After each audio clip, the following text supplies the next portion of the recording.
మొగలి రేకులు వంటి TV serials తో ప్రేక్షకుల్లో మంచి గుర్తింపు తెచ్చుకున్న నటుడు ఆర్కే సాగర్ వెండితెరపై ది 100 సినిమాతో సందడి చేసేందుకు సిద్ధమయ్యారు. మరి ఈ సినిమా ఎలా ఉందో ఒకసారి తెలుసుకుందాం. కథ విషయానికొస్తే విక్రాంత్ అంటే ఆర్కే సాగర్ కొత్తగా అపాయింట్ అయిన ఐపీఎస్ ఆఫీసర్. వరుసగా జరుగుతున్న దోపిడీలు, హత్యలకి సంబంధించి కేసును ఆయన టేకప్ చేస్తారు. అయితే ఈ నేరాలన్నీ ఒకే విధంగా జరుగుతూ ఉండడం ఆయన గమనిస్తారు.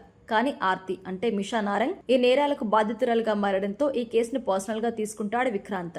ఈ నేరాల వెనుక ఏదో పవర్ఫుల్ శక్తులున్నట్టుగా గమనిస్తాడు. అయితే ఈ కేసుతో సంబంధం ఉన్న మధు రాకతో ఇవి మరింత కఠినంగా మారతాయి. అసలు ఆ మధు ఎవరు? ఈ కేసుతో ఆమెకి ఎలాంటి సంబంధం ఉంది? ఈ కేసును పరిష్కరించడంలో విక్రాంత్ కి ఎలాంటి అడ్డంకి ఎదురైంది? ఇలాంటి ప్రశ్నలకు సమాధానం దొరకాలంటే సినిమా చూడాల్సిందే. ఈ సినిమా ప్లస్ పాయింట్స్ విషయానికి వస్తే ఆర్కే సాగర్ లీడ్ రోల్ లో సాలిడ్ పర్ఫార్మెన్స్ ఇచ్చారు. పోలీస్ ఆఫీసర్ పాత్రలో ఆయన పర్ఫెక్ట్ గా సెట్ అయ్యారు. ముఖ్యంగా యాక్షన్, ఇన్వెస్టిగేషన్ సీన్స్ లో ఆయన మెప్పిస్తారు.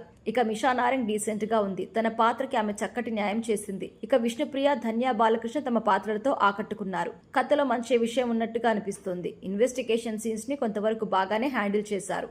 ఇక ఈ సినిమా మైనస్ పాయింట్స్ విషయానికి వస్తే ఈ చిత్ర పేస్ ఈ సినిమాకి మేజర్ డ్రాబ్యాక్ గా నిలిచింది. ఫస్ట్ హాఫ్, సెకండ్ హాఫ్ రెండింటిలోనూ స్క్రీన్ ప్లే చాలా స్లోగా ఉంటుంది. కథలో ఉండాల్సిన టెన్షన్ ను త్వరగా ముగించేయడం వంటి అంశాలు మైనస్.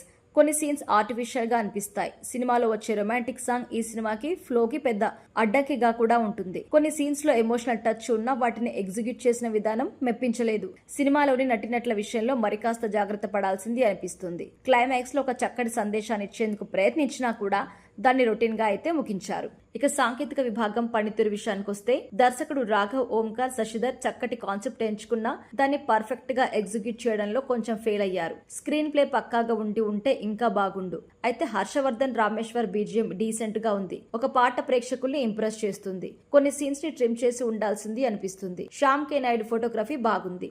ఇక ఫైనల్ గా చెప్పాలంటే ఓవరాల్ గా చూస్తే ది 100 సినిమా క్రైమ్, యాక్షన్, డ్రామాగా కొంతవరకు ఆకట్టుకుంది. ఆర్కే సాగర్ తన నటనతో ఆకట్టుకున్నారు. సినిమాలోని కొన్ని ఇంట్రెస్టింగ్ సీన్స్ ఉన్నా ఊహించగలిగే కథనం, స్లో పేస్, గ్రిప్పింగ్ సీన్స్ లేకపోవడం వంటి అంశాలు మైనస్. కాప్ డ్రామాలు ఇష్టపడేవారు తక్కువ అంచనాలతో ఈ సినిమా హ్యాపీగా చూసేయొచ్చు.